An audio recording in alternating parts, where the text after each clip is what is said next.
আসসালামু আলাইকুম রহমতুল্লাহি ওবরাকাতুহু নাহমাদুহু ওয়া নুসাল্লি আলা রাসূলিহিল কারীম আম্মা বাদ। দর্শক মণ্ডলী, আপনি যদি শিক্ষক, শিক্ষার্থী, অভিভাবক কিংবা যে কোনো পেশার মানুষ হয়ে থাকেন এবং যদি লেখালেখির প্রতি, পড়াশোনার প্রতি আপনার কোনো ভালো লাগা থেকে থাকে, তাহলে আজকের পডকাস্টটি আপনার জন্য। প্রিয় দর্শক, লেখালেখি কিংবা পড়াশোনা এই সমস্ত বিষয়গুলো নিয়ে আমাদের মনের মধ্যে অনেক প্রশ্ন থেকে থাকে। যখন একজন শিক্ষার্থী লেখক হতে চায় কিংবা যখন একজন শিক্ষক তিনি লেখালেখির কাজে নিযুক্ত হতে চান, তখন তার মনের মধ্যে অনেকগুলি প্রশ্ন আসে। লেখার পূর্বে কি করা প্রয়োজন?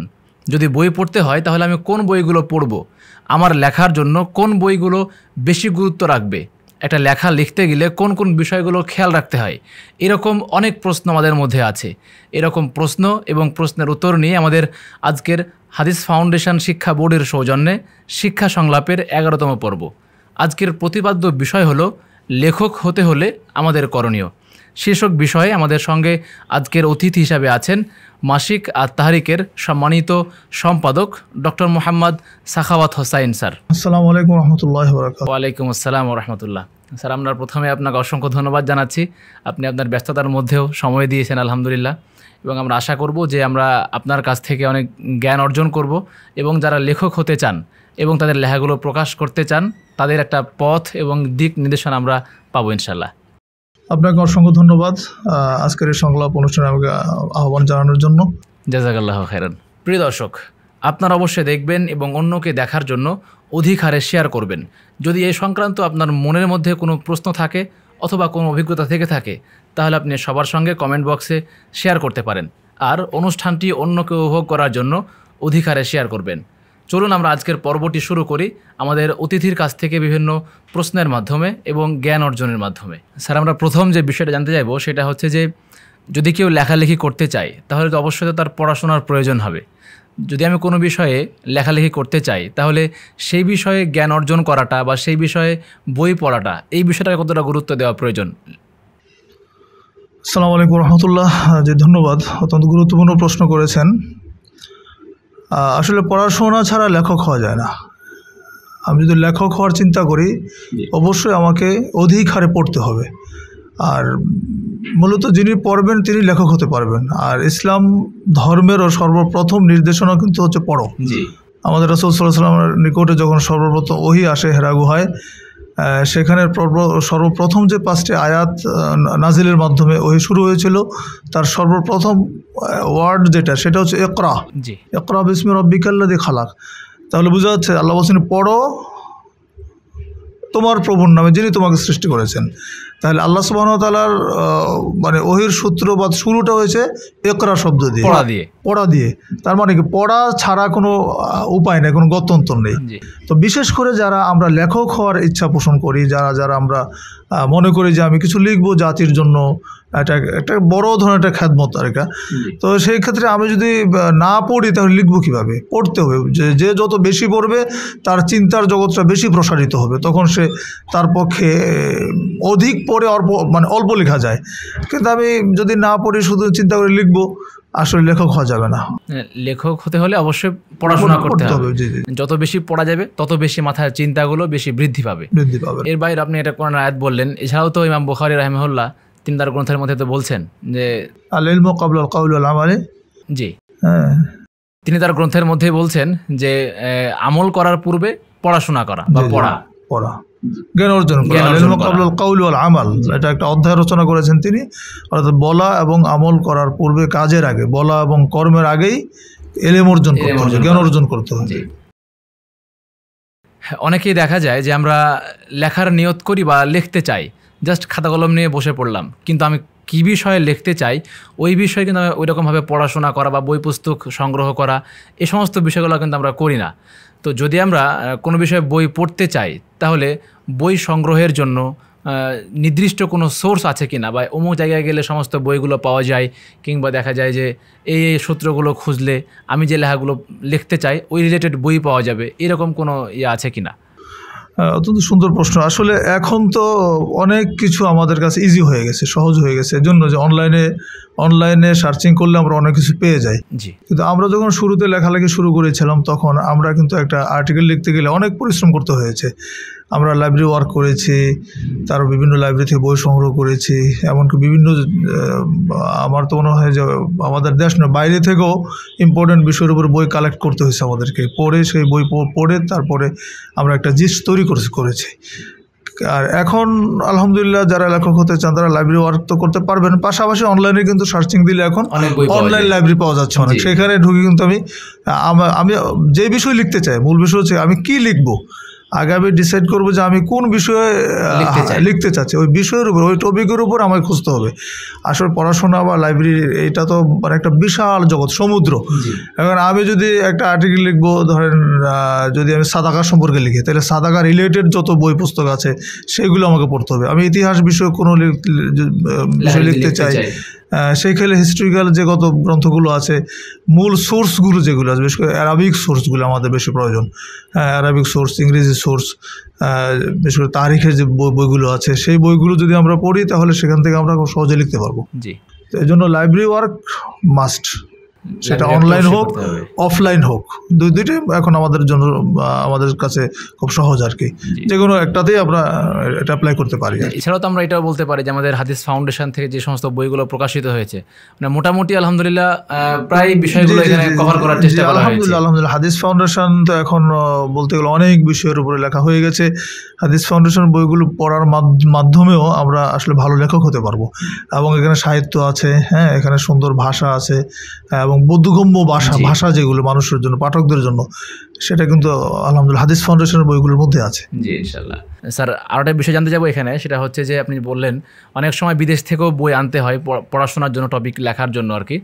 তো সেখানে দেখা যায় অনেক আরবি বই পুস্তক থাকে, আবার দেখা যায় ইংরেজি ভার্সনে অনেক বই লেখা থাকে। তো একজন লেখক যিনি হবেন তার যদি এই ভাষা জ্ঞানটা বেশি থাকে, তিনি আরবিতে একদম অনর্গল কথা বলতে না পারলেও যেন তিনি বই পড়ে বুঝতে পারেন, এতটুকু তার সক্ষমতা অর্জন করা। আবার পাশাপাশি ইংরেজি যে বিষয়টা আছে সেটা একটু বোঝা, বা ইংরেজি বইয়ে তিনি কি বলতে চাচ্ছেন সেটা বুঝতে পারা, একজন লেখকের জন্য এই দুইটা ভাষাকে আয়ত্ত করাটা কতটা গুরুত্বপূর্ণ মনে করছেন আপনি? হ্যাঁ, যে অত্যন্ত সুন্দর প্রশ্ন। অবশ্যই আমাদেরকে অন্য ভাষা শিখতে হবে। আমি মূল সোর্সগুলি আগে বলেছি, আরবিক, ইংরেজি, এই সোর্সগুলো কিন্তু মূল, কারণ আসলে মূলত ইসলামের মূল সোর্স কিন্তু আল্লাহ সুবহানাহু ওয়া তাআলার পক্ষ থেকে এসেছে, রাসূলের মাধ্যমে এসেছে, কোরআন এবং হাদিস। তা আমরা যদি হাদিস বা আরবি ভাষা না জানি, আরবি ভাষা দক্ষতা অর্জন করতে না পারলে তো আমরা আসলে আমাদের জন্য কঠিন হয়ে যাবে। আমরা মানে আরবিক বই পড়বো কিন্তু অন্ধের মতো, মানে পড়তেও পারবো না, বুঝতেও পারবো না। তো এই জন্য আসলে বেসিক নলেজটা আমাদের প্রয়োজন, আগে ফাউন্ডেশন তৈরি করতে হবে। ভালো লেখক হতে হলে আমাকে অন্য ভাষা, আমরা বাংলা ভাষী, তাই না, বাংলা ভাষী, কিন্তু আমাদের অন্য ভাষা শিখতে হবে, অর্থ বুঝতে হবে। যদি আমি মিনিং বের করতে না পারি তাহলে আমি কী লিখবো, দেখা যাচ্ছে ভুল অর্থ হতে পারে। আর এলিম তো আসলে কারো কাছ থেকে ধার করে নিয়ে করা যায় না। লেখক হতে হলে আমি একটা বই যখন পড়ে বইয়ের ভাষাটা আমাকে অনুধাবন করতে হবে যে এখানে কি বলা হচ্ছে। তো অনুধাবন করতে হলে তো তাকে এলিম থাকতে হবে, এটা ফাউন্ডেশন লেভেল থেকে। বিশেষ করে যারা ছাত্র জীবন, যারা অনেক সময় আমরা ছাত্র জীবনটাকে মানে খেলায় কাটিয়ে দিচ্ছি, অবহেলা করছি। আসলে বেসিক তৈরি হওয়ার জায়গা কিন্তু ফাউন্ডেশন তৈরি হয় কিন্তু শিক্ষা জীবনে, ছাত্র জীবনে। আমরা যদি একটা বিল্ডিংয়ের দিকে চিন্তা করি, বিল্ডিংয়ের ইমারতের কথা যদি বলি, তাহলে ফাউন্ডেশনটা কিন্তু মজবুত, একটা মানে ফাউন্ডেশনের উপর ভিত্তি করে ইমারতটা হাইরেজ কত তলা হবে এটা চিন্তা করি, যে এটা কি 4 তলা হবে না, 5 তলা হবে না, আরও বেশি হবে। তাহলে মূল কাজটা কিন্তু কোথায়, ফাউন্ডেশনের মধ্যে। তার এই ফাউন্ডেশনটা ফাউন্ডেশনটা কিন্তু মূলত ছাত্র জীবনে।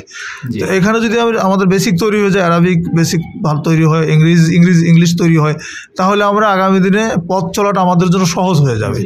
এবং শুধু লেখালেখির ক্ষেত্রেও না, যদি আমরা ছাত্র জীবনে এই ভাষাগুলো রপ্ত করতে পারি তাহলে আমার পরবর্তী সময়ে বিভিন্ন বই পুস্তক পড়তে, আবার যদি কখনো বিদেশ যাওয়ার প্রয়োজন হয় সেই ক্ষেত্রে নানানভাবে আমাকে কিন্তু হেল্প করবে। জি, আরেকটা বিষয় বলে রাখি যে আপনি একটু আগে বললেন যে মানে কথা বলতে পারাটা, আসলে বলতে পারার বিষয়টা একটু ভিন্ন। আমাদের দেশে অনেকে বিদেশে যায়, সেখানে তারা তো আমাদের যে ভালো কথা বলতে পারে, তার মানে তাদের কিন্তু ইলমি মাদ্দা নেই, তারা কিন্তু একাডেমিক্যালি জ্ঞান তাদের নেই, তা বই পুস্তকের জ্ঞান তাদের নেই, কিন্তু ভাষাগত জ্ঞান তাদের হয়েছে ওই দেশে থাকতে থাকতে। তো এই জন্য যারা মানে লেখক হবেন তারা মানে বলতে পারা নয়, তাদেরকে আসলে অর্জন করতে পারে, বুঝতে হবে। জি, মানে বলাটা এক জিনিস আর বোঝাটা আরেক জিনিস, বোঝাটা আরেক জিনিস। জি, অসংখ্য ধন্যবাদ, জাযাকাল্লাহু খায়রান। আমরা ছোট্ট একটা পয়েন্টে অনেকগুলো কথা জানলাম। এই জন্য লেখক হতে হলে সবার আগে বই পড়তে হবে, প্রচুর বই পড়তে হবে, এবং একাধিক বই পড়ে পড়ে সে সমস্ত বইয়ের সার নির্যাস আসবে আপনার প্রবন্ধের মধ্যে। এরকম আরও বিষয় আমরা জানবো ইনশাল্লাহ।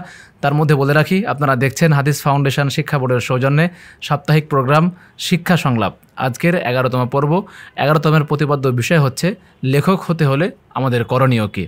এই বিষয়ে আমাদের সঙ্গে অতিথি হিসাবে আছেন মাসিক আত-তাহরিকের সম্মানিত সম্পাদক ডক্টর মোহাম্মদ সাখাওয়াত হোসাইন। তিনি তার এক্সপিরিয়েন্স থেকে আমাদের সঙ্গে আজকে অনেক কথা শেয়ার করবেন ইনশাল্লাহ।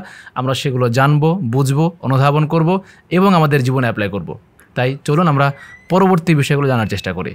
স্যার, আমরা পরবর্তী যে বিষয়টা জানতে চাইবো সেটা হচ্ছে যে আমরা তো জানলাম যে লেখক হতে হলে অবশ্যই বই পড়তে হবে। আমাদের অনেকের মধ্যে বই পড়ার যে একটা অভ্যাস, এই অভ্যাসটা আমরা এখন পর্যন্ত দেখা যায় যে ওই রকমভাবে গড়ে ওঠেনি। কিন্তু ওই বই পড়া বাদ দিয়ে অন্যান্য কাজগুলো আমরা ঠিকমতো করি, বা দেখা যায় যে আসক্তি কোনো দিকে সেও থাকতে পারে। কিন্তু বই পড়ার প্রতি যে একটা আগ্রহ এবং আমেজ, এই আমেজটা আমাদের সমাজে এখন আগের মতো আর দেখা যায় না। যদি আমি নিজে কিংবা যদি কোনো ব্যক্তি বই পড়ার প্রতি ভালোবাসা থাকে কিংবা এক্ষেত্রে তার নিজেকে অভ্যস্ত করতে চায়, তাহলে বই পড়ায় অভ্যস্ত হতে হলে আপনি কী উপদেশ দিবেন? জি, ধন্যবাদ।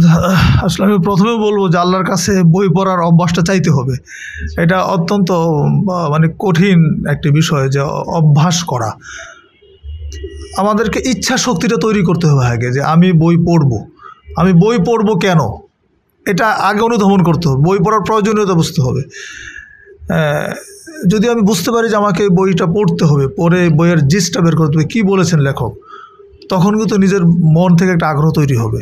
মানে স্যার আমরা বলতে পারি আগে আগ্রহটা তৈরি করতে হবে, কেন পড়বো, এটা কেন পড়বো, একটা ইচ্ছা শক্তি লাগবে প্রথমে। তারপর আসলে বই পড়ার ক্ষেত্রে যে বিষয়টা অভ্যাসের কথা যেটা আপনি বললেন, অভ্যাসটা করতে একটু কঠিন বটে, কিন্তু মানুষ অভ্যাসের দাস, এটাও কিন্তু ঠিক।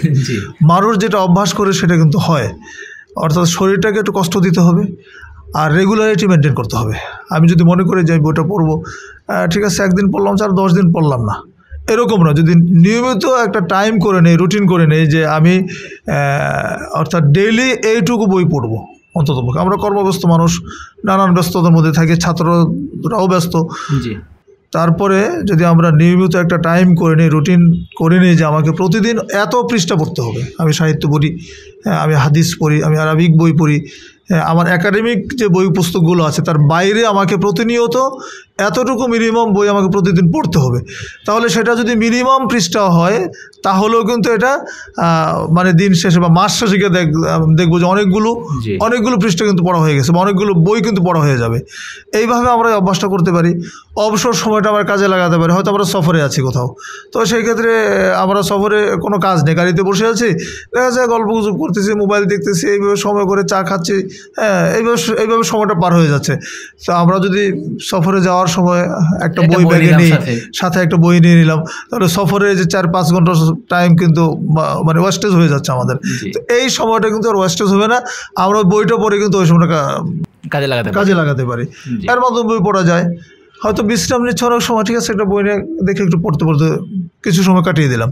কারণ শোয়ার পরে ফোন দেখার চাইতে রাইট, আমরা কিন্তু এখন শোয়ার পরে মানে ফেসবুকে বেশি ব্যস্ত হয়ে যাই। তো ফেসবুকে ব্যস্ত না হয়ে আমি যদি একটা বই নিয়ে পড়ি, একবারে শোয়ার সাথে সাথে তো ঘুম আসে না, কিছু সময় লাগে। তো সেখানে আমি 5-10টা পৃষ্ঠা কিন্তু পড়তে পারি। পড়ার পরে আমি সুন্দরভাবে সুন্নতি পদ্ধতিতে দোয়া কালাম পরে আমি ঘুমিয়ে যেতে পারি। এই সময়গুলোকে আমরা কিন্তু অভ্যাস, বিশেষ করে মানে বই পাঠের অভ্যাসের জন্য এই সময়গুলো কাজে লাগাতে পারি। তো এই জন্য আমি যেটা শুরুতে বললাম যে ইচ্ছা শক্তিটা হচ্ছে সবচেয়ে বড় ব্যাপার। এখানে আমি বই পড়বো এই মানসিকতা আমার অর্জন করতে হবে।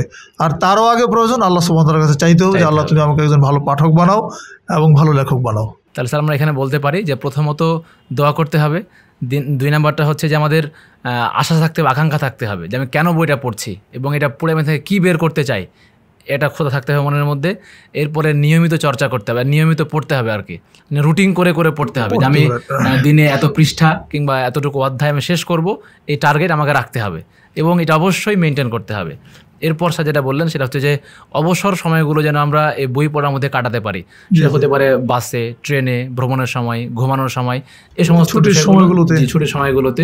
তাহলে রেগুলারিটি এভাবে মেনটেন করলে আশা করা যায় যে বই পড়ার প্রতি কখনো না কখনো আমরা অভ্যস্ত হয়ে যাবো ইনশাআল্লাহ। জি, আমরা অনেকে যেটা আছে বই কিনতে পছন্দ করি বেশি, কিন্তু বই পড়তে অভ্যস্ত নই।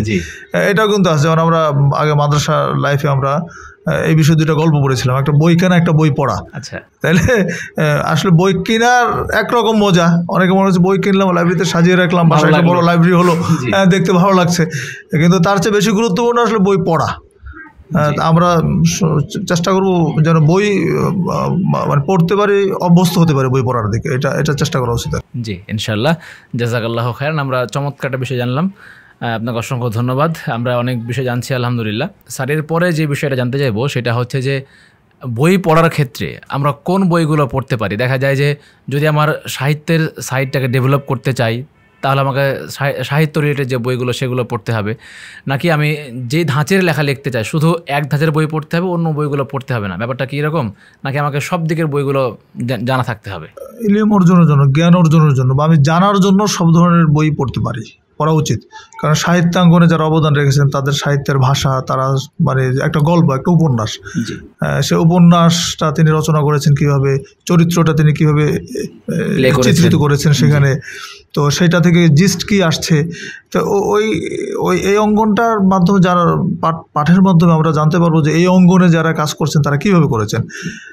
এমন অনেক ভাষা আমরা সেখান থেকে শিখতে পারি কিন্তু। আর আমরা বিশেষ করে যারা ইসলামিক লাইনে আমরা কাজ করি, ইসলামিক লাইনে লেখাপড়া করছি বা লিখছি, পড়ছি, তার অবশ্যই অগ্রাধিকার দিব আমরা ইসলামিক বই পুস্তককে।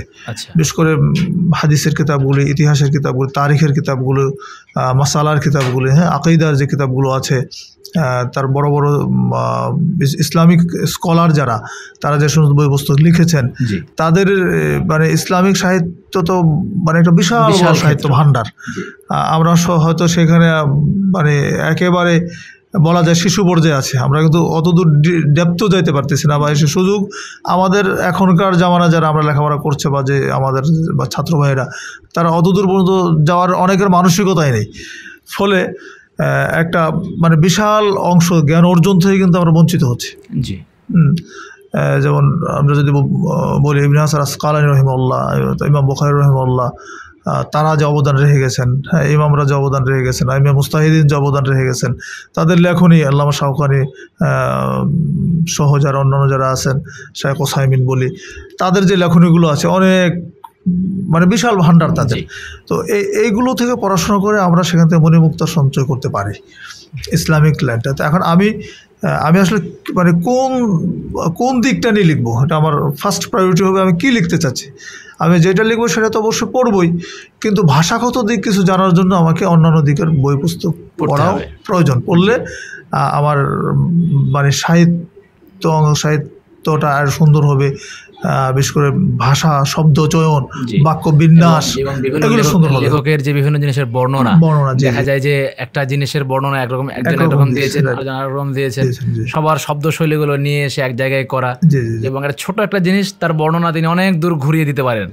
আবার দেখা যায় অনেক শর্ট করে খুব সুন্দরভাবে বর্ণনা দিতে পারেন। এই যে বিষয়গুলো রপ্ত করা, এই সমস্ত বিষয়গুলো জানার জন্য হলেও সমস্ত শাখায় একটু একটু করে বিচরণ করা উচিত। এক্ষেত্রে সারা একটা জিনিস বলতে চাই, সেটা হচ্ছে যে আরবির ক্ষেত্রে যেটা হয় দেখা যায়, আরবি তো একটা সমৃদ্ধ ভাষা আলহামদুলিল্লাহ, সেইখানে আরবি সাহিত্যের যে মধুরতা বা যে শব্দশৈলীগুলো আছে, যদি কেউ সেগুলো পড়ে বুঝতে পারে, তাহলে আমি মনে করি যে অন্য বিষয়গুলোর চাইতে, বা বাংলা বলি কিংবা অন্য যেগুলো বলি, এগুলোর চাইতে যদি আরবি কেউ বুঝতে পারে তাহলে মনে হয় সেটা অনেক বেশি ভালো হয়। আপনি কি মনে করেন? সেটা অবশ্যই, আরবি অবশ্যই বুঝতেও হবে, না বুঝে তো লিখতে পারবো না, কিন্তু আরবিটাকে যখন আমি আমার ভাষায় প্রয়োগ করব, মানে বাংলাতে যখন এটা উপস্থাপন করব, তখন বাংলা ভাষাটাও সুন্দর হতে হবে, শ্রুতিমধুর হতে হবে, সেখানে বাক্য বিন্যাসগুলি সুন্দর করতে হবে, পাঠকদের জন্য বোধগম্য করতে হবে, এমন কোনো শব্দ চয়ন করা যাবে না যেটার মানে কোনো মিনিং নেই, বা মিনিং আছে কিন্তু এইখানে এটা অ্যাডজাস্ট হচ্ছে না। এই দিকগুলো মূলত একজন মানে ভালো লেখক যিনি, তিনি কিন্তু সবসময় ভাববেন যে আমি যে বাক্যটা লিখছি, বাক্যটা আসলে কতটুকু উপযুক্ত হচ্ছে, পাঠকদের জন্য বোধগম্য হচ্ছে কিনা। সবসময় মনে করতে হবে লেখাটা এমন না যে এমন একটা চমকপ্রদ ওয়ার্ড দিয়ে দিলাম যে মানুষ ওরই বড় কঠিন একটা শব্দ দিয়েছে, এটাতে কোনো মানে এতে কোনো ক্রেডিট নেই। ক্রেডিট হচ্ছে কি আমি এমন একটা শব্দ চয়ন করবো সেখানে যেন আমার পাঠক বুঝতে পারে।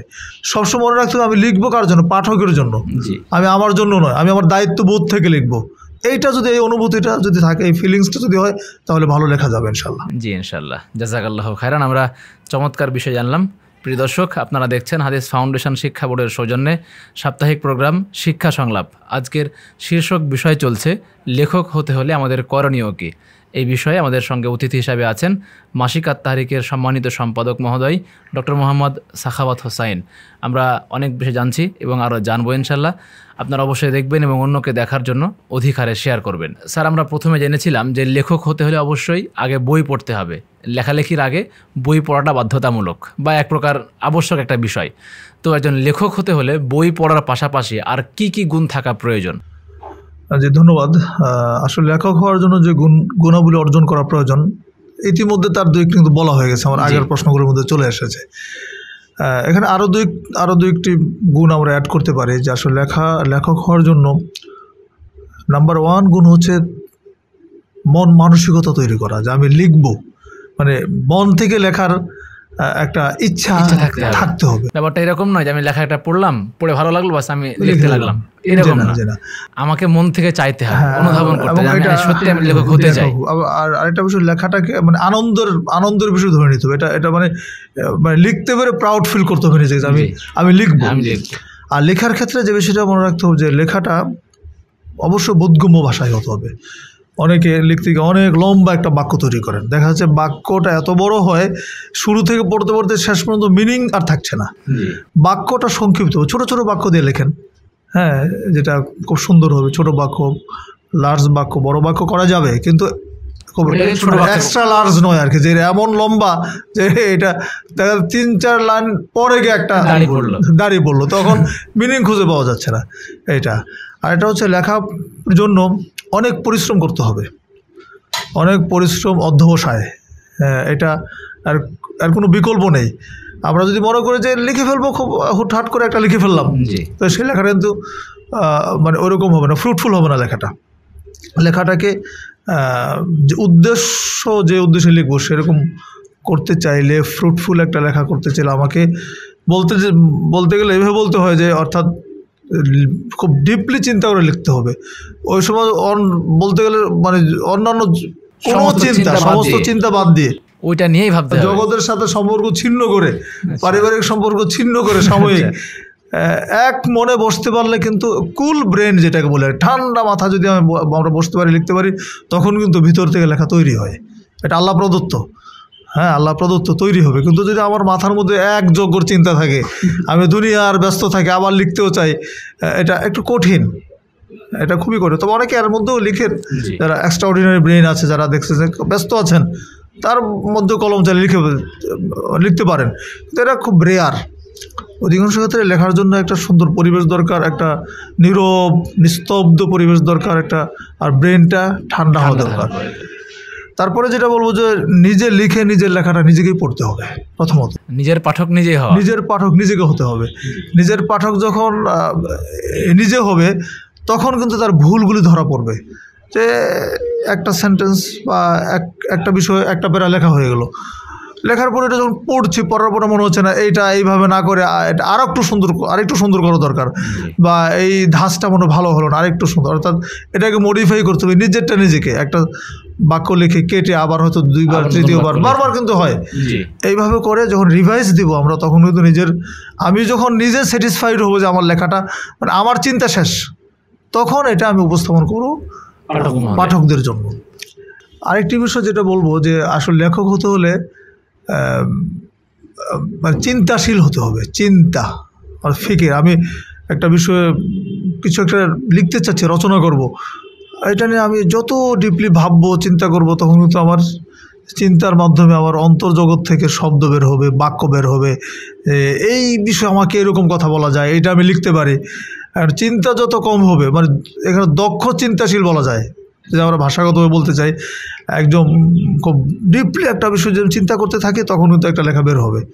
আমরা যে কোনো বিষয়ে, আমি হাঁটতেছি, যারা মানে কবি সাহিত্যিক তারা তো আমরা জানি যে তারা এক জায়গায় বসেছেন, একটা মানে প্রাকৃতিক দৃশ্য দেখেছেন, সেখানে কলম ধরেছেন, চিন্তা করতে কিন্তু একটা লেখা তৈরি হয়ে গেছে, এটা কবিতা হয়ে গেছে, তাই না? তো এইভাবে লেখার জন্য চিন্তার প্রয়োজন, চিন্তা না করলে লেখা বের হবে না। সেটা আর্টিকেলের ক্ষেত্রে হতে পারে, কবিতার ক্ষেত্রে হতে পারে, গল্প উপন্যাসের ক্ষেত্রে। উপন্যাস গল্প তো এটা একটা মানে কাল্পনিক চরিত্র, তার মানে কবি বা সাহিত্যিকের কল্পনা থেকে, তার কল্পনার জগতে বের হচ্ছে আমি এইভাবে একটা চরিত্র দাঁড় করাবো, এইটাকে নিয়ে লিখে এই চরিত্রটা আমি নিতে নিতে নিতে এইভাবে শেষ করব। এটা কিন্তু সম্পূর্ণটা তার চিন্তা থেকে আসে। আর আর্টিকেলসগুলো যেগুলো আমরা লিখি সেটা কিন্তু আমরা বিভিন্ন রেফারেন্স থেকে আমাদের লিখতে হয়। আচ্ছা, তারপরে যে বিষয়টা আমি বলতে চাচ্ছি সেটা হচ্ছে, যারা আমরা ইসলামিক আর্টিকেলস লিখবো বা বিভিন্ন বিষয়ের উপর প্রবন্ধ নিবন্ধ যারা লিখি, আমরা অবশ্যই আমাদের লেখার মধ্যে রেফারেন্সগুলো ইউজ করব, দলিল। হ্যাঁ, অনেকে যেটা আমাদের বলা যায় মানে একটা বড় ধরনের ত্রুটি, যে আমরা যখন অন্যের কাছ থেকে লিখি, একটা আর্টিকেল লিখছি, একটা বই থেকে নিয়ে নিচ্ছি বা কারো একটা প্রবন্ধ থেকে একটা অংশ নিচ্ছি, কিন্তু তার ওই প্রবন্ধের নামটা উল্লেখ করি না। এটা এক ধরনের মানে অসততা বলা যায় লেখার ক্ষেত্রে, এবং এটা অনুচিত। কারণ আমি যখন কারো কাছ থেকে নিব তার রেফারেন্সটা ইউজ করা উচিত, এটা তার সুক্রিয় হবে। এবং স্যার আমরা দেখেছি যে আপনার পত্রিকা মাসিক তাহারিক, এটা আলহামদুলিল্লাহ রেফারেন্সের ক্ষেত্রে একদম শক্ত অবস্থানে। দলিল এবং রেফারেন্স এগুলো ছাড়া ওইখানে লেখা খুব কমই দেখা যায়। জি জি জি, অবশ্যই দলিল রেফারেন্স তো লাগবেই। সেখানে আমি আমার চিন্তা থেকে যে কথাগুলো বলতেছি, আমি হয়তো একটা হাদিস উল্লেখ করলাম রেফারেন্স সহ, কিন্তু এই হাদিসের বিশ্লেষণমূলক কিছু কথা আমি পাঠকদের জন্য কিছু আমার মন থেকে কিছু কথা বলতে পারি। এই হাদিসের মিনিংটা আমি কি বুঝলাম, আমি আমার পাঠকদের কি বুঝাতে চাচ্ছি, এবং এটা নিঃসন্দেহে পারিপার্শ্বিক অবস্থাকে নিয়ে আমার বলতে হবে, যে এখন যে পরিবেশ চলতেছে পাঠকদের এখন এটাই করা উচিত বা এইভাবে চলা উচিত, এটা ঠিক, এটা ঠিক নয়। এটা কিন্তু অত্যন্ত সুন্দরভাবে প্রাঞ্জল ভাষায় উপস্থাপন করতে পারলে তিনি একজন ভালো লেখক, এবং পাঠকরা তার লেখাটাকে অত্যন্ত মনোযোগ দিয়ে পড়বে ইনশাআল্লাহ। জি ইনশাআল্লাহ, জাযাকাল্লাহু খায়রান। অসংখ্য ধন্যবাদ স্যার, আমরা জানছি আলহামদুলিল্লাহ। ধন্যবাদ স্যার, খুব চমৎকারভাবে আলহামদুলিল্লাহ আমাদেরকে দিক নির্দেশনা দিলেন যে একজন লেখক হওয়ার জন্য কি কি করা প্রয়োজন। যদি আমরা সেগুলো এক বাক্যে বলার চেষ্টা করি, প্রথমত হচ্ছে আগে মন স্থির করতে হবে যে হ্যাঁ আমি লেখক হতে চাই। দেখলাম হঠাৎ করে সিদ্ধান্ত নিলাম লেখক হবো, ব্যাপারটা এরকম নয়, আগে মন থেকে চাইতে হবে। এরপর সে যেটা বললেন সেটা হচ্ছে যে ছোট ছোট বাক্যে নিজের মনের ভাবগুলো প্রকাশ করা, বাক্যটা একদম যেন অনেক বড় না হয়ে যায় সেদিকে খেয়াল রাখা। এরপর স্যার বললেন যে চিন্তা করা, ওই যে বিষয়ে লিখবো সেই বিষয়ে বই পড়া, এবং ওই কেন্দ্রিক আমার চিন্তা ভাবনাকে, আমার চিন্তার জগৎকে ওইরকমভাবে তৈরি করা, আনন্দ নিজের কাছে নিজেকে প্রাউডফুল মনে করা। এরপরে যখন একটা লেখা হলো, ওই লেখার আগে মূল পাঠক বা প্রথম পাঠক আমি নিজেই হব। এরপরে দেখব যে সেখানে কোন কোন লাইনগুলো চেঞ্জ করা প্রয়োজন, আবার কোন শব্দটা আবার পরিবর্তন করা প্রয়োজন, এটা দেখব, এবং দেখে যদি সেইখানে কোনো পরিবর্তন করার প্রয়োজন হয় সেইটা করব একজন পাঠক হিসেবে বা লেখক হিসেবে। এরপর স্যার যেটা বললেন সর্বশেষ, সেটা হচ্ছে যে রেফারেন্স ইউজ করা। আমরা যদি এগুলো খেয়াল রাখতে পারি ইনশাল্লাহ, তাহলে আশা করা যায় যে লেখক হওয়ার যে জার্নিটা এটা সহযোগী হবে ইনশাল্লাহ। জি ইনশাল্লাহ, ধন্যবাদ স্যার। তাহলে আমরা এবার অন্য একটা বিষয়ে কথা বলি, সেটা হচ্ছে যে যখন একটা লেখা আমরা লিখতে চাইবো বা একটা লেখা লিখবো, তখন অবশ্যই লেখার একটা ফরম্যাট থাকতে হবে। যদি আমরা সেই ফরম্যাটকে 3টা ভাগে ভাগ করতে চাই, এবং শুরুর যে অংশটা, সেই অংশটাতে আমরা কোন বিষয়গুলো আনতে পারি? জি ধন্যবাদ। অবশ্যই যে কোনো লেখার ক্ষেত্রে আমাকে আগে একটা চক আউট করতে হবে যে আমি এই টপিকে লিখছি, আমি কি কি বিষয়ের মধ্যে নিয়ে আসবো, এর মধ্যে কি হেডলাইনগুলো কী হবে, সাব হেডিংগুলো কী হতে পারে। তো একেবারে শুরুর যে অংশ সেখানে আমাদের কিছু প্রারম্ভিক কথা থাকবে। হ্যাঁ, প্রারম্ভিক কথা থাকবে। সেখানে আমি এই আর্টিকেল সম্পর্কে একটা জিস্ট নিয়ে আসবো যে এর মধ্যে কী কী বলা হবে, আমরা কেন লিখতেছি, বা এই আর্টিকেলটা মানে সামগ্রিক আর্টিকেলটার উপরে সামগ্রিক কথাগুলো একটা জিস্ট আকারে প্রথমে চলে আসবে। এবং এই প্রারম্ভিক কথাটা উপক্রমণিকা বলি, ভূমিকা বলি, সূচনা বলি, যেটা বলি, যে ভাষায় আমরা এটা উপস্থাপন করি, এইটুকু পড়লে কিন্তু পাঠক বুঝে নেবে যে আর্টিকেলের মধ্যে এই বিষয়গুলি থাকতে পারে। এছাড়া আমরা এটা বলতে পারি এটা পাঠককে প্রস্তুত করা, বা আমি তাকে কোন জিনিস তার সামনে উপস্থাপন করছি সেই বিষয়টা এখানে তুলে ধরা। জি জি, এর জন্য এটা, এবং এর জন্য ভূমিকাটা কিন্তু খুবই গুরুত্বপূর্ণ একটা বিষয়। যে কোনো বইয়ের ক্ষেত্রে হোক অথবা আর্টিকেলের ক্ষেত্রে হোক, অবশ্যই ভূমিকাটা এতটাই গুরুত্বপূর্ণ যে ভূমিকা পড়েই কিন্তু পাঠক ওই আর্টিকেলটা পড়বে, পরের অংশটুকু পড়বে। এই জন্য এটাকে হালকা করে দেখার কোনো বিষয় না। জি, তাহলে স্যার আমরা বলতে পারি যে লেখার শুরুর অংশে বা সূচনা অংশে যেটা আসবে, পুরো লেখার একটা জিস্ট সেখানে চলে আসবে এবং পাঠক প্রস্তুত হবেন তিনি কোন কোন বিষয় এখন জানতে যাচ্ছেন, এটা শুরুর দিকে আসবে ইনশাআল্লাহ। তাহলে স্যার মাঝখানে যে অংশটা, যেটা আমরা বডি বলি কিংবা মেন যে অংশটা বলি, এইখানে কোন কোন টপিকগুলো আসতে পারে? এখানে টপিকের মূল বিষয়গুলো থাকবে। আমি যে বিষয়ে আর্টিকেল লিখছি সেখানে ওই বিষয়ের সম্পর্কিত ডিটেলস যা আসবে আমরা মনে করি আর কি, ওইগুলো সাব হেডিং দিয়ে আসতে পারে, যে একটার পর একটা পর্যায়ক্রমে, অথবা হেডিং ছাড়াও ধারাবাহিকভাবে আসতে পারে, রেফারেন্স সোর্সগুলো আসবে। মানে আমার এই বিষয়ে যত কথা বলার, এই মাঝখানের অংশ পুরোটা আমরা বলে নেব। আচ্ছা, হ্যাঁ, সেটা সাব হেডিং দিয়েও হতে পারে বা হেডিং ছাড়াও হতে পারে। আর আর্টিকেল অনুযায়ী, আর্টিকেল ধরন অনুযায়ী তো এগুলো চেঞ্জ হয়। যেমন সমসাময়িক বিষয় লেখালেখি হচ্ছে, সেখানে সাম্প্রতিক বিষয়গুলো লিখতে গেলে সেখানে অত ওইরকম হেডলাইন ছাড়াও অনেক বিষয় চলে আসে এখানে। আর যখন ইসলামিক কোনো আর্টিকেল লিখে তখন দেখা যাচ্ছে এটার বিষয়ভিত্তিক কিছু কথা আসতে হয়, যেমন সংজ্ঞা আসে, ইসতিলাহান সংজ্ঞা আসে, হ্যাঁ, লাঘবী সংজ্ঞা আসে, তারপরে যুক্তি খণ্ডন থাকে, তারপর আরো সাবহেডিং থাকে, হুকুম থাকে, নিয়ম থাকে, পদ্ধতি থাকে, অনেকগুলো বিষয় কিন্তু একটা আর্টিকেলের মধ্যে চলে আসে। এগুলো সব মাঝখানের অংশ, মাঝখানের অংশ থাকবে, মেইন কথাগুলো মাঝখানে থাকবে, মাঝখানে থাকবে। জি জি স্যার, এখানে আরেকটা জানতে চাইবো, সেটা হচ্ছে যে অনেককে দেখা যায় ঢালাও একটা লেখা লিখে যান, আবার অনেকে দেখা যায় পয়েন্ট আকারে লেখেন। এই ক্ষেত্রে স্যার আপনি কোনটা সাজেস্ট করবেন পাঠক হিসেবে আর কি, বা একজন পাঠক উপযোগী করার জন্য? আসলে এখানে দুইটার আলাদা আলাদা গুরুত্ব আছে। আচ্ছা, আমি আগে বলেছি, যেমন যদি আমরা সাম্প্রতিক কোনো বিষয় লিখে, যেমন সম্পাদকীয় উপসম্পাদকীয় স্টাইলের যে লেখাগুলো আছে, এগুলো হেডলাইন দিয়ে খুব একটা হয় না। হ্যাঁ, আমি একটা বিষয় নিয়ে লিখতে জাস্ট একটা মূল জিনিসটা লিখে আমাদের বক্তব্যটা সেখানে উপস্থাপন করে দিচ্ছি। আর যখন একটা আর্টিকেল লিখি, প্রবন্ধ লিখি, সেখানে অবশ্যই পয়েন্ট ভিত্তিক লেখাটা পাঠকদের জন্য বোধগম্য হয় বেশি, যে এক একটা পয়েন্টের ভিতরে কী কী বিষয়গুলো আসছে, হাদিস আসছে, কোরআন আয়াত আসছে, তারপর এই পয়েন্টের উপরে এখানে একটা জিস্ট আলোচনা আসছে, তারপর আরেকটা পয়েন্টে আলোচনা আসছে, তারপর আরেকটা আসছে। এটা মানে বেশি উপযোগী পাঠকদের জন্য আর কি। তাহলে স্যার দুইটা ফরম্যাটের দুইটা ধারা আছে, ঠিক, এক একটা এক এক জায়গায় ব্যবহার হবে। জি জি জি। তাহলে স্যার আমরা মাঝখানের অংশে যেটা জানলাম, মাঝের যে অংশটা থাকবে সেই জায়গাটায় পুরো লেখার যে মেন কথাগুলো সেগুলো সেখানে থাকবে ইনশাল্লাহ। যদি সেখানে ইতিহাস ঐতিহ্য হয়, তাহলে আগের কি ইতিহাস, বর্তমানের কি অবস্থায় আছে এবং ভবিষ্যতে এটা কোন দিকে গড়াতে পারে, এই সমস্ত বিষয়গুলো। আবার যদি কোনো যুক্তি খণ্ডন থাকে সেগুলো এখানে আনা হলো, আবার যদি ওই বিষয়ে কোনো বিস্তারিত কথা বলার থাকে সেগুলো আসলো, কোনো তথ্য উপস্থাপন করা থাকলে সেটা সেখানে আসলো।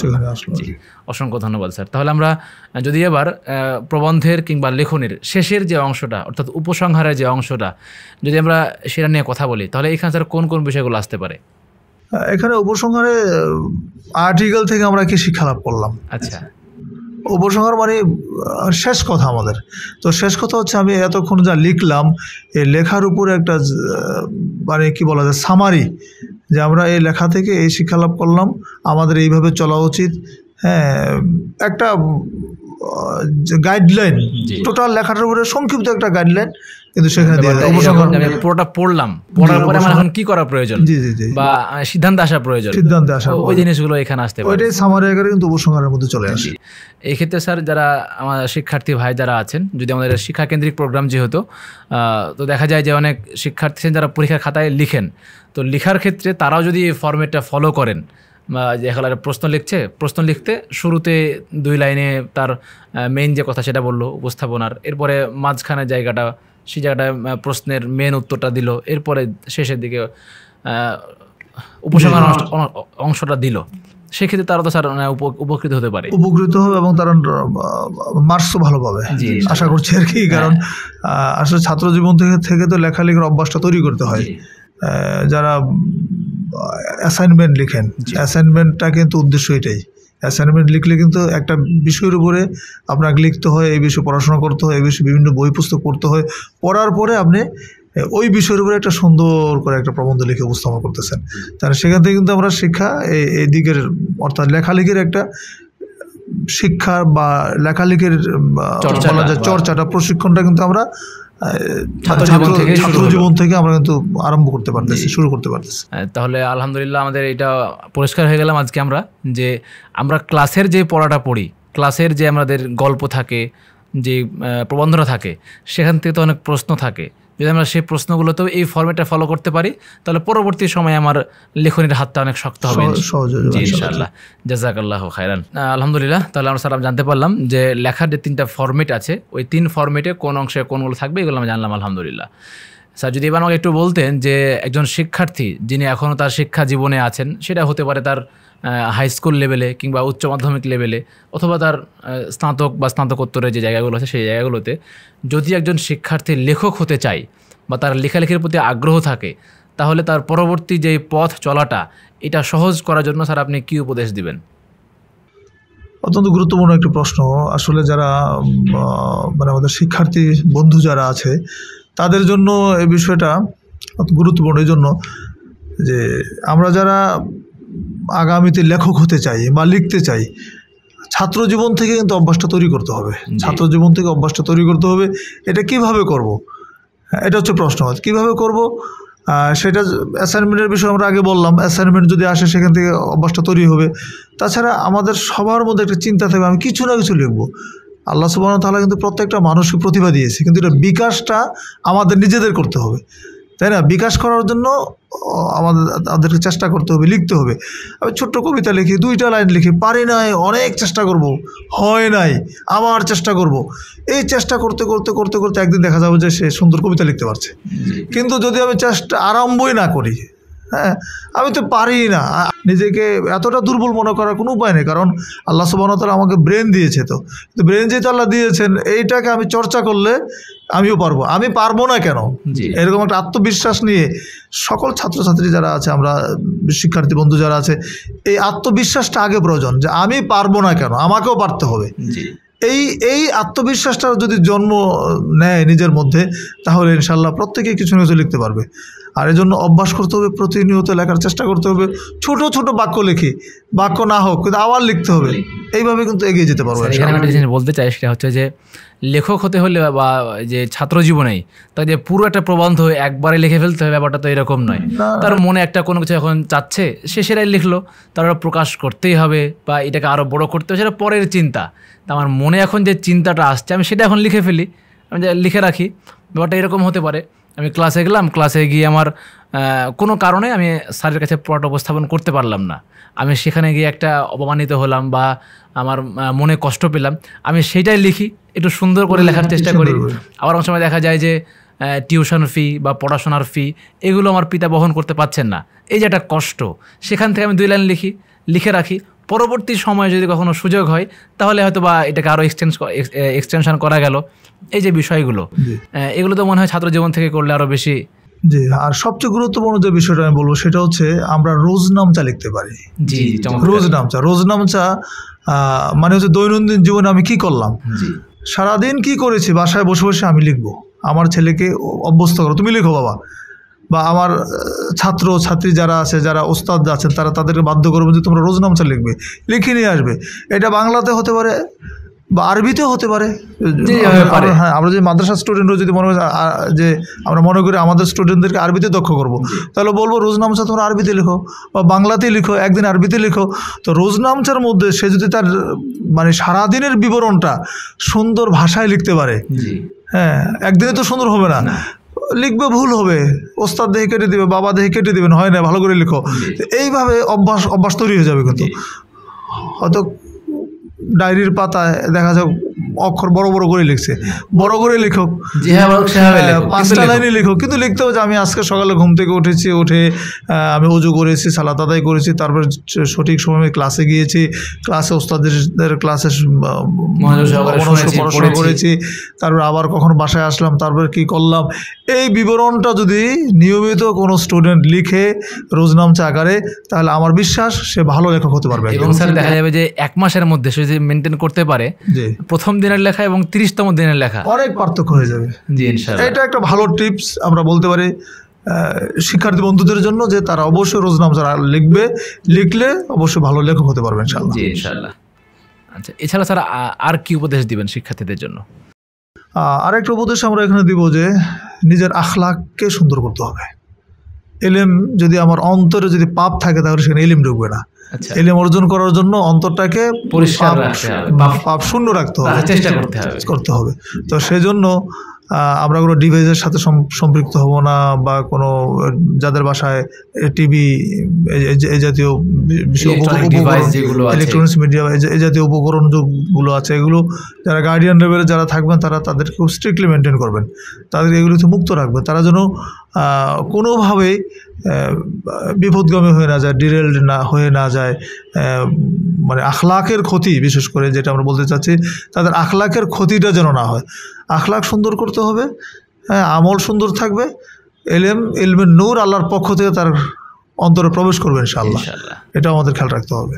এর সাথে আরেকটি বিষয় আরও গুরুত্বপূর্ণ, সেটি হচ্ছে শিক্ষার্থীরা তাদের একাডেমিক যে বই পুস্তকগুলো আছে তার পাশাপাশি অন্যান্য বই পুস্তক পড়তে হবে, সাহিত্যের বই পড়তে হবে, তারপর উপন্যাস পড়বে, গল্প পড়বে, হাদিসের কিতাব পড়বে, হাদিসের গল্প পড়বে, নবীদের কাহিনীগুলো পড়বে, রাসূলের জীবনী পড়বে। এইগুলো পড়ে ভালো লেখকদের বই, বিশেষ করে হাদিস ফাউন্ডেশন থেকে তো আলহামদুলিল্লাহ খুব সুন্দর সুন্দর বই বের হয়েছে।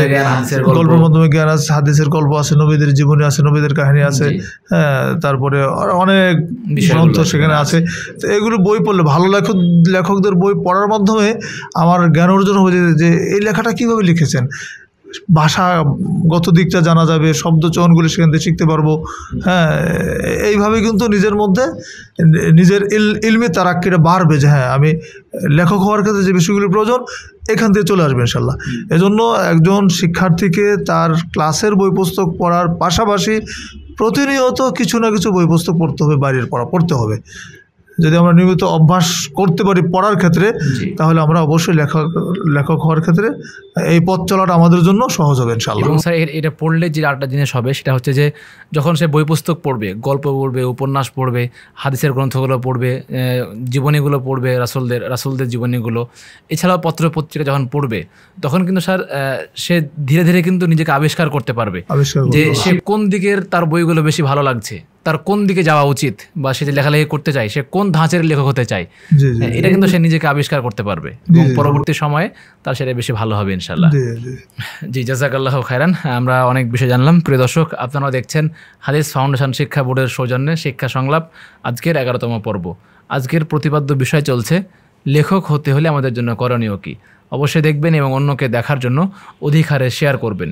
সেই সঙ্গে যদি আপনার কাছে এইরকম কোনো অভিজ্ঞতা থেকে থাকে তাহলে আপনি অবশ্যই কমেন্টে সেটা শেয়ার করতে পারেন। আর অনুষ্ঠানটি অন্যকে দেখার জন্য অধিক হারে শেয়ার করতে ভুলবেন না।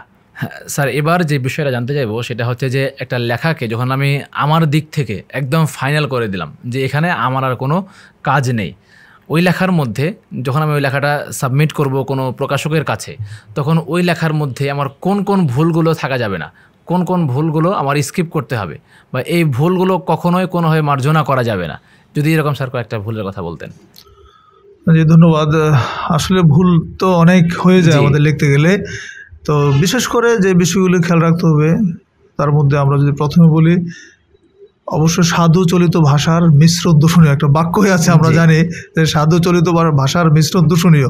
তো আমার লেখার মধ্যেও যেন সাধু চলিত না থাকে, একটা সেন্টেন্স লিখলাম সাধু ভাষায় আর একটা চলিত ভাষায়, এটা কিন্তু হবে না। তারপরে যেটা আসবে, যেমন ক্রিয়ার ব্যবহার করতে গিয়ে, যেমন আমরা past tense, future tense, present tense, যেটা আমরা ইংরেজিতে বলি অতীতকাল, বর্তমান কাল, ভবিষ্যৎকাল, এখানে অনেকে ভুল করেন যে একটা সেন্টেন্স হচ্ছে এক কালের মধ্যে আর এক কালের মধ্যে চলে যাচ্ছে, ফলে পাঠক পড়তে বিব্রতকর অবস্থা পড়ে যান। এটা এমনটি যেন না হয় সেটা খেয়াল করতে হবে। তারপরে সেন্টেন্স শেষ হওয়ার পরে দাড়ি, মাঝখানে কোনো ভাগ থাকলে কমা দিতে হবে, সেমিকোলন, কোলন, এই বিষয়গুলো, অর্থাৎ বিরাম চিহ্নগুলোর ব্যবহার সঠিকভাবে করার চেষ্টা করতে হবে এটা। তারপরে খেয়াল করতে হবে যে ভাষার ক্ষেত্রে যেন অবোধগম্য না হয়। আমি খুব জটিল ভাষা প্রয়োগ করার দরকার নাই, সুন্দর ভাষা, বাংলা ভাষাটা কিন্তু খুব সুন্দর একটি ভাষা, সাবলীল ভাষা এবং অত্যন্ত কি বল মধুর একটা ভাষা। কিন্তু এটা আমরা এমনভাবে উপস্থাপন করব না যে এটা এত জটিল হবে যে মানে এর কোনো অর্থই হচ্ছে না, মিনিংলেস একটা বাক্য যেন আমাদের এটা না হয়, এটা খেয়াল করতে হবে। আর তো শুনিওর ক্ষেত্রে যেটা বলবো যে আমরা অবশ্যই লিখতে গিয়ে কারো কাছে নকল করবো না। নকল ভাষার এই জন্য বললাম যে অনেক আজকাল লেখালেখির জগতে কিন্তু নকল হয়, একজন অন্যের বই টই থেকে লিখে টেকে নিয়ে এসে বাস নিজের চালিয়ে দিচ্ছে। তো এইটা একটা বড় ধরনের অপরাধও বটে, এই অপরাধ করা যাবে না। অপরাধ বললাম এই জন্য যে আমি যার কাছ থেকে নিলাম লেখাটা, যে অংশটা কোনো একটা রেফারেন্স, কোনো একটা কথা নিলাম, তো এটা তার নাম ইউজ যদি করি, সেই বইয়ের সে আর্টিকেলের রেফারেন্সটা ইউজ করলে হবে কি, সেটা আমার দিক থেকে সত্য উদার মানসিকতার পরিচয় হলো। আর পর তিনিও রেখে বলেন, তাই না? চুরির যে জায়গাটা আমরা বলতে পারি, যে খারাপ বাইরিং এর যে বিষয়টা আসে সেটা সেখান থেকেও যেন মুক্ত থাকা যায়, মুক্ত থাকা গেল আর কি। সাথে এটাও তো হতে পারে স্যার যে আমরা তারটা পড়লাম, পড়ার পরে ওইখান থেকে আমি কি বুঝলাম সেটা আমি আমার ভাষায় প্রকাশ করলাম। জি জি, সেটা হতে পারে, সেটা হতে পারে। সেটা আরো ভালো যে আমি সেখান থেকে পড়লাম কিন্তু আমি জাস্ট নিজের মতো করে উপস্থাপন করলাম। কিন্তু যখন হুবহু কোনো বিষয় আমরা লিখবো তখন অবশ্যই কোটেশন দিতে হবে, কোটেশন দিয়ে লিখতে হবে, এটা ভুল করা যাবে না। এই মোটামুটি মৌলিকভাবে এই ভুলগুলি খেয়াল রাখতে হবে। লিখতে হবে মূলত যারা পাঠক তাদের জন্য। পাঠক আমার কোন লেভেলের পাঠক, আমি যে আর্টিকেল লিখছি বা আমি যে পত্রিকা চালাচ্ছি সেখানে আমাকে ভাবতে হবে যে আমার পত্রিকার যারা পাঠক তারা কোন লেভেলের। তো সেই লেভেল চিন্তা করে পাঠকদের উপযোগী করে লিখতে হবে। যিনি পাঠকদের বোধগম্য করে লিখতে জানেন তিনি আসলে ভালো লেখক। জি, জাযাকাল্লাহু খায়রান। আমরা অল্প সময়ের মধ্যে জানলাম যে ব্যাড সাইড বলি আমরা, নেতিবাচক দিকগুলো বলি, যেগুলো বাদ দেওয়া যায়, যে সমস্ত ভুলগুলো আমাদের করা যাবে না, এগুলো মাথায় রেখে আমাদেরকে এগুলো করতে হবে ইনশাআল্লাহ। জাযাকাল্লাহু খায়রান, অসংখ্য ধন্যবাদ স্যার। আমরা পরবর্তী যে বিষয়টা জানতে চাইবো আপনার কাছে সেটা হচ্ছে যে আপনি তো আলহামদুলিল্লাহ প্রায় 2 যুগের বেশি ধরে সম্পাদনার কাজে সংযুক্ত আছেন। জাযাকাল্লাহু খায়রান, আল্লাহ আপনাকে উভয় জগতে সফল করুন, আল্লাহুম্মা আমিন। তো স্যার দেখা যাবে যে একটা লেখা তো যে কেউ সাবমিট করলে আর সেটা ছাপানো হয় না, অবশ্যই তার উপরে সম্পাদক মণ্ডলী যারা আছেন তারা কারেকশন করেন বা তারা দেখেন। তো স্যার একটা লেখা যদি আমি প্রকাশ করতে চাই বা লেখাকে প্রকাশযোগ্য করতে চাই, বা আপনি যখন আপনার অবস্থান থেকে যে মনে করেন যে এই লেখাটা প্রকাশ করা যাবে, এরকম স্যার লেখা প্রকাশের ক্ষেত্রে কোন লেখাগুলোকে আপনি অগ্রাধিকার দেবেন বা কোনগুলো অগ্রাধিকার দেন? জি, অত্যন্ত ধন্যবাদ। এই প্রশ্নটা যদি আমার কেন্দ্রিক প্রশ্ন, তো এটা আমার অভিজ্ঞতা থেকে আমরা বলছি আর কি, যে আসলে তাহরিকে তো অনেকে লিখেন, আমরা সব লেখা প্রকাশ করতে পারি না। কেন? যে সে লেখাটা মানসম্পন্ন হয়নি। মানের ক্ষেত্রে যেটা আমরা বিবেচনা করি যে উনি মানে আর্টিকেলটা কী বিষয়ের, তাই না? অর্থাৎ যে টপিকে উনি লিখলেন সেই টপিকের স্বয়ংসম্পূর্ণ লেখা হলো কিনা। হয়তো দেখা যাচ্ছে একটা লেখা আসছে, হেডলাইন ঠিক আছে, ভিতরে সেরকম কোনো উপস্থাপনা নেই, মানসম্পন্ন উপস্থাপনা নেই, রেফারেন্স ঠিক নেই, ভাষাগত দিক ঠিক নেই। তো এই জাতীয় লেখাগুলো আমরা তাহরিকে প্রকাশ করতে পারি না মানের দিক চিন্তা করে। আবার কিছু লেখা আছে যে মোটামুটি মানসম্পন্ন হয়েছে, কিন্তু একটু ঘষা মাজা করলে আমরা এটা চালাতে পারবো। সেক্ষেত্রে আমাদের একটু খাটাখাটনি করতে হয়, সেটা আমরা দেখা যাচ্ছে অনেক সংযোজন করি, বিয়োজন করি। দেখা যায় আরও নতুন কোনো দু একটা হেডলাইন যেটা মনে করি যেখানে আসা উচিত ছিল আসে নাই, সেটা আমরা নিজেরা থেকে সেটা মানে ইনক্লুড করে দিচ্ছি, রেফারেন্সগুলো আবার ঠিক করে দিচ্ছি, করে দিয়ে তারপর ভাষাগত দিক আমাদের অনেক কেটে। এখন তো আলহামদুলিল্লাহ লেখক অনেক ভালো ভালো লেখক হয়েছেন আলহামদুলিল্লাহ। কিন্তু একসময় আমরা বল পত্রিকার একেবারে শুরু পর্যায়ে যখন আমরা কাজ করেছি তখন কিন্তু ভালো আর্টিকেল পাওয়াটা খুব মানে দুঃসাধ্য ছিল আমাদের জন্য। এমনকি বাংলাদেশের একজন প্রথিতযশা আলেম এক সময় মানে তাহরিক নিয়ে মন্তব্য করেই ফেলেছেন যে তাহরিকে লেখার আমাদের যোগ্যতা নেই, কিন্তু উনি কিন্তু অনেক বইয়ের লেখক।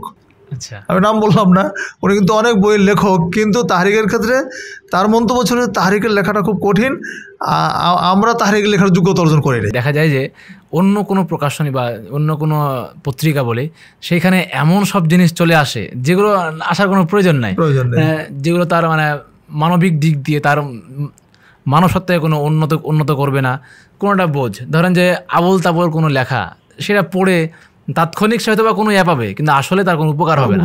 ওই রকম লেখা তো ছাপিয়ে লাভ নেই। আমরা একসময় ক্রাইসিস ছিল প্রবন্ধের, যখন একেবারে মানে সূচনা লগ্নে শুরু সময়ের মানে বছরগুলো যেটা বলবো, সেই সময়ে কিছু কিছু আর্টিকেল আমরা এমনভাবে লিখতে হয়েছে, ঠিক করতে হয়েছে যে দেখা যাচ্ছে আর্টিকেলের 20%ও নেই, বাকি 80% আমাদেরকে তৈরি করে দিতে হয়েছে। তবুও আমরা দিয়েছি যে পত্রিকার ওনার লেখা আসুক, উদ্বুদ্ধ করি যে হ্যাঁ আপনি ঠিক আছে লিখেছেন, আপনি এইভাবে লিখেন।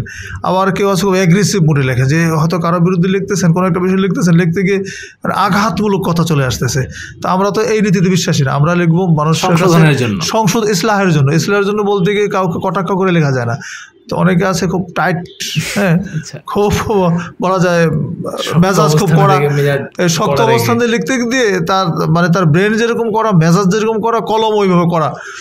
আসলে তো ভাষাগতভাবে ওই ভাষাগুলো তো ইউজ করা যায় না, আমরা সব কেটে ফেলে দিতে হয়েছে, যে নতুন করে আবার নরম ভাষায় সুন্দর করে বলা যায় ইসলাহের উদ্দেশ্যে নসিহাতের কণ্ঠে মানে ভাষায় আমাদেরকে লিখতে হয়েছে। এইভাবে আমরা মানে আর্টিকেল সংশোধন করে দিয়েছি। তো আলহামদুলিল্লাহ এখন অনেকে লিখছেন, ভালো লিখছেন। এখন সেই সময়ের মতো সেই দুর্দিনটা আর আমাদের এখন নেই, আলহামদুলিল্লাহ। তো আমরা যেটা বলবো যে লেখার ক্ষেত্রে অবশ্যই লেখা যদি মানসম্পন্ন হয়, ফরম্যাট ঠিক থাকে, বিষয়ের উপরে তার আলোচনা ঠিক থাকে এবং রেফারেন্সগুলো ঠিক থাকে, তাহলে সেই লেখাগুলো অবশ্যই আসবে ইনশাআল্লাহ। স্যার আমি এখানে আরেকটা জিনিস বলতে চাই, সেটা হচ্ছে যে যখন আমি নিজে কোনো পত্রিকায় লিখবো, সেটা যদি তাহরিক হয় তাহরিকে, কিংবা যদি আমার দেশ কিংবা প্রথম আলো, বাংলাদেশ প্রতিদিন, আমি যেখানে লিখি না কেন, আমার যদি ওই পত্রিকা কিংবা ওই তাহরিক অথবা ওই সাময়িকী তারা যে লেখার ফরম্যাটটা ফলো করেন বা তারা যে আঙ্গিকের লেখাগুলো প্রকাশ করে থাকেন, যদি আমি নিজে সেটাকে 2-1টা সংখ্যা পড়ে যদি সেটা অনুধাবন করতে পারি এবং ওই আঙ্গিকে লিখতে পারি, তাহলে মনে হয় এটা বেশি আরো প্রকাশযোগ্য হবে। জি জি জি, আপনি ঠিক বলেছেন। জি, জাযাকাল্লাহু খাইরান। স্যার আলহামদুলিল্লাহ আমরা অনেক বিষয় জানলাম। এইবার স্যার যে বিষয় জানতে চাইবো সেটা হচ্ছে যে আপনার পত্রিকায় যেটা আমরা দেখি মাসিক আত-তাহরিকে, বাংলা একাডেমির যে বানান এবং তাহরিকের যে বানান অনেক ক্ষেত্রে দেখা যায় যেটা বিপরীতমুখী হয়ে যায়, হ্রস্বইকার, দীর্ঘইকার, আবার অনেকে দেখা যায় যে বর্গীয় জ, অন্তস্থ জ, এই সমস্ত বিষয়গুলো অনেক ক্ষেত্রে দেখা যায় যে বাংলা একাডেমির বিপরীত হয়ে যায়। তো এর কারণটা কি এবং আমরা উভয়টার ক্ষেত্রে কোনটাকে সত্য মনে করতে পারি? অসংখ্য ধন্যবাদ আপনাকে এই প্রশ্নটি করার জন্য। আসলে তাহরিকের বানান রীতি নিয়ে অনেকে প্রশ্ন করেন আমাদেরকে। তাহরিক আসলে যেটা বলবো সংস্কারমূলক একটি পত্রিকা, ইসলাহ করতে চায়, সংশোধন করতে চায়। তো এই ইসলাহটা কিন্তু, এই সংস্কারটা কিন্তু সব জায়গায় এবং বাংলা বানানের ক্ষেত্রে, আকীদায় এবং বানানেও দেখবেন তাহরিকের বানানের ক্ষেত্রে যেটা আসলে বানান রীতিটা আসছে কোথা থেকে, বাংলা ভাষাটা কোথা থেকে আসছে। বাংলা ভাষার অনেক শব্দ, অনেক অক্ষর কিন্তু আরবি থেকে এসেছে, উর্দু থেকে এসেছে, ফার্সি থেকে এসেছে। বাংলা তো একটা সংমিশ্রণ বা সংকর ভাষা বলতে পারি আমরা, যে অনেক ভাষা সংমিশ্রণ এখানে হয়েছে। সেই নিজস্ব শব্দ খুব কমই দেখা যায়। তো সেই কারণে আমাদের বানান রীতিটা হচ্ছে আরবির সাথে মিল রেখে, যেমন আরবিতে যেখানে টান আছে সেখানে আমরা দীর্ঘইকার ব্যবহার করি, যেখানে ইয়া আছে দীর্ঘইকার ব্যবহার করি, যেখানে টান নেই সেখানে হিসিকার ব্যবহার করছি। সেখানে তারপরে যেখানে অন্তর্য, যেটা বললেন অন্তর্য বর্গজের ক্ষেত্রে, যেমন জিম শব্দটা খুব শক্ত একটা শব্দ, তাই না? জিম, তো জিমের ক্ষেত্রে আমরা বর্গজ ব্যবহার করি, জিম এটা শক্ত। আর এছাড়া জাল, এইসব এই অক্ষরগুলোর ক্ষেত্রে আমরা অন্তর্য শব্দটা ব্যবহার করি।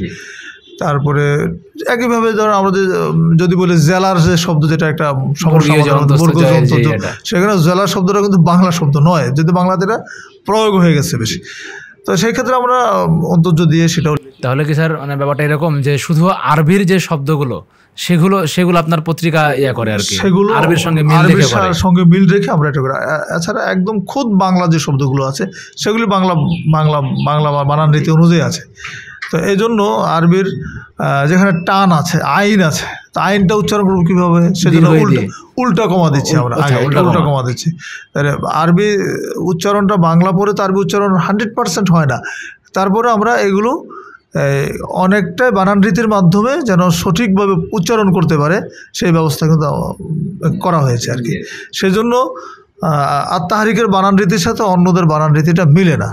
এবং আপনি দেখবেন যে তাহরিকের বানান রীতিটা অনেকটা সহজ এবং বোধগম্য। এই যে অনেকে আবার যেমন আপনাকে যদি আমরা উদাহরণ দিই, যেমন সলাতের ক্ষেত্রে সলাৎ শব্দটা সদ দিয়ে, আমরা তো এখানে অনেকে দন্ত শুনেছে ব দিয়ে উচ্চারণ করে লিখেন, তো হয় সলাৎ, জি জি বফলা দিয়ে, তাহলে স সাথে বফলা দিয়ে কি হয় স, তাই না, সলাৎ হয়ে যাচ্ছে না, স্বনির্ভর। তো সেখানে কি করি, দন্ত শব্দ উচ্চারণ করি।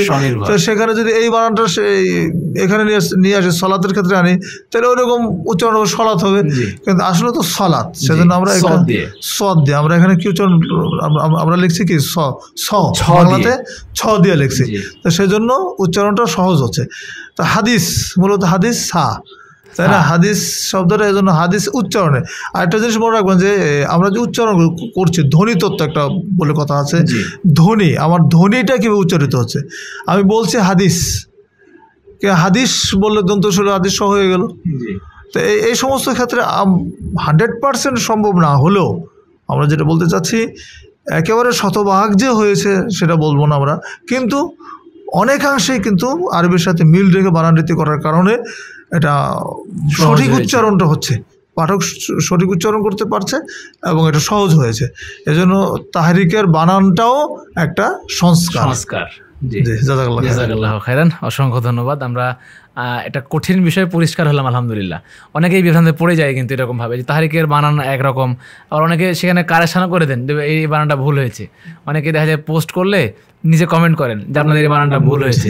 জরুরি বানানে বর্গীয় জ দিলে, সে বর্গীয় জয়ের জায়গায় অন্তস্থ জ দিলে, যেটা আপনি বললেন স্যার, যে এই সমস্ত বিষয়, মানে আপনি যেটা বললেন এই শব্দটা আরবি থেকে হচ্ছে জরুরি, জদ রা ওয়াও রা, ইয়া জরুরি। এখন যদি আমি বাংলাতে উচ্চারণ করতে চাই, জ যদি অন্তজ না দেই, বর্গ যদি দিলে কী হবে, জরুরি হয়ে যাবে। বর্গ যদি দিলে উচ্চারণটা হবে শক্ত, জরুরি।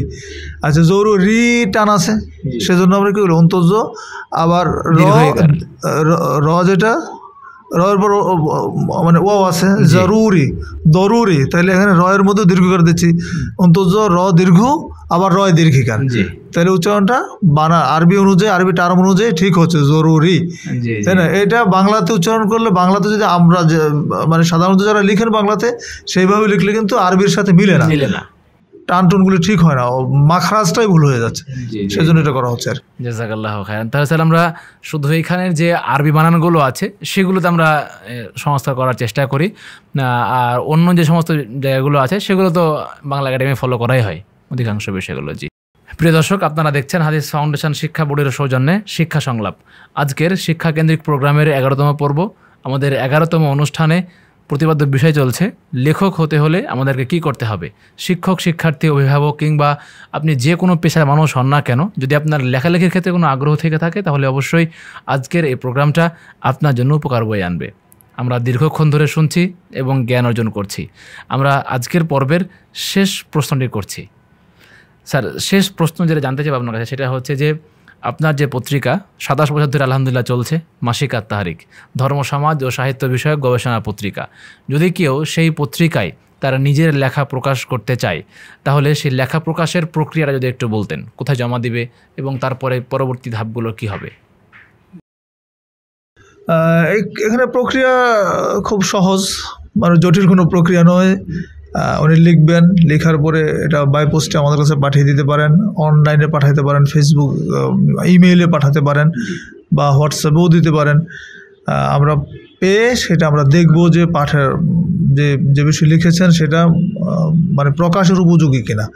প্রকাশের উপযোগী হলে সেটা আমরা বাই দিস টাইম যেই সংখ্যায় পারি আমরা সেই সংখ্যা প্রকাশ করবো ইনশাআল্লাহ। আর যদি সমসাময়িক কোনো বিষয় হয় যে অনেক ইস্যু থাকে, ধর্মীয় অনেক ইস্যু, সামনে যেমন কুরবানি আছে, কুরবানি সম্পর্কিত লেখা যদি আগে আসে তাহলে পাবে, সেটা আমরা সময় মতো পেলে ওই কুরবানির আগের সংখ্যা প্রকাশ করব।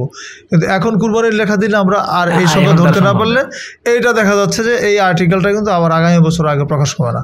তখন মানে জানি লিখেছেন তিনি হয়তো ভাববেন যে আমার লেখাটা প্রকাশ হবে না। তো এই জন্য তিনি যোগাযোগ করতে পারেন আমাদের সাথে, আমাদের নম্বরগুলোতে যোগাযোগ করবেন।